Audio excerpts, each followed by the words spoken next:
Are you a weightlifting athlete or a powerlifting athlete who really trains only a variation of these three lifts? Well, no wonder why you might be injured. My name's Dr. Ashley. I'm here today to talk to you about why putting some variety into your programming isn't a bad thing and how it may actually help you lift stronger and more resilient into any type of competition and in the future. So let's get started.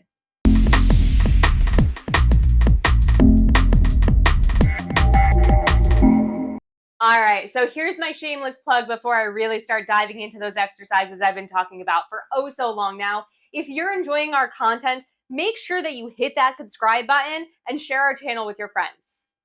What you have to remember, it's not always just about the meat and potatoes. Granted, I love meat and potatoes, and I certainly do love the meat and potatoes of powerlifting, the squat, the deadlift, and your bench press. However, what you need to remember is in order to keep yourself more athletic and more healthy, you need to throw some type of variation into your programming.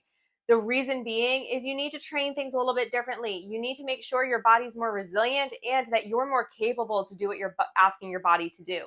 When you ask your body to lift heavy things, you need to turn on your neuromuscular system, and your muscles also need to be able to handle that load that corresponds to what comes with it.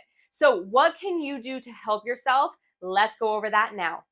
All right, folks, exercise number one that I say adding into a program is great for a powerlifter is some form of a rear foot elevated or a Bulgarian split squat. Why?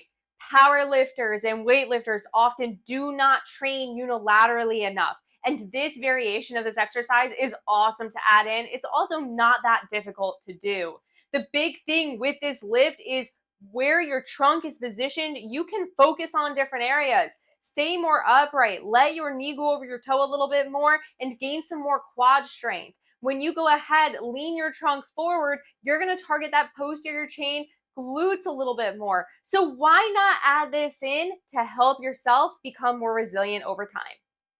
If you're simply training rack pull deadlifts, conventional deadlifts, sumo deadlifts, but not necessarily focusing on anything else, you may need to think a little bit differently. So that's why I recommend adding in something like a Romanian deadlift or the single leg Romanian deadlift.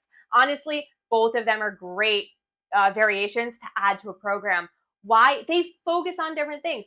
Think about it. You get back hamstring with an RDL, and when you focus on that single leg RDL, you're also targeting your core strength. And that is something that I see break down in lifters often. I see unilateral differences in core because, yes, everybody has a little bit of a discrepancy side to side. So why not start working on that a little bit differently? So just a reminder, add in some RDLs and also add in some of those single leg RDLs from time to time. I must say this next one is certainly not my favorite. However, to many Olympic weightlifters, this is something in your programming often. So I say add in a front squat from time to time. Why not challenge your body differently? Make that core turn on differently. You have to support your trunk up here a little bit more than you may when you get into the depth of a back squat. The other thing is your quads will love you later. When you add in the front squat, you're helping your body build more resiliency, you're becoming more athletic, and also you will notice probably a great benefit if you add this into your programming every once in a while, simply when you're coming out of the hole. So why not? All right, folks, next up on the docket is simply a single arm dumbbell press on a bench. With this, it is challenging. It challenges your core. It's challenging your upper body. And why do I want you to do it unilaterally? Simply to make a difference, to change it up, to make your body work in a different way. What it helps is, as I'm going to use it over and over again, it creates resiliency in your body and it helps you become stronger over time. So why not give it a shot and add this into the variability of your program? And last but not least, in this little talk about adding some variability to your programming is a single arm carry. Why do I recommend this? When I work with powerlifters or any weightlifter, something that we often see is a discrepancy in lateral core strength, right? We also see some weakness of the hips from time to time. So why not add in this unilateral exercise that is really targeting working on things that a lot of lifters have weaknesses in? It's also just something that's great for your body in general to do to keep you strong throughout your lifespan. But it's also going to correlate to becoming a stronger lifter over time. So make sure that you try it and don't just say, no, no, no, I don't need to do that. Because what you have to remember, although you don't necessarily always need to be at peak athleticism to be a weightlifter or to be a power lifter, it doesn't hurt to be able to move your body in different ways, absorb forces differently, and also produce forces in different ways because it wakes up your neuromuscular system and lets you become a better lifter over time.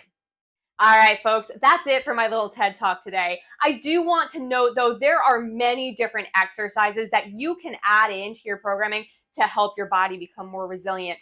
Those are just a few that I often prescribe to individuals who do come to see me who are of the weightlifting breed. And yes, I said it, breed. Many of you are a different type of person. You focus on your sport. It's awesome. I love it. And many of you do it too. So make sure you're adding some variability. Make sure you're paying attention to your programming. And I always say, don't jump too fast into things, because the whole thing is that as you build capacity, your body's going to be able to do things better. So until next time, everybody. And as always, if you have any questions, don't hesitate to post them in the comments section below.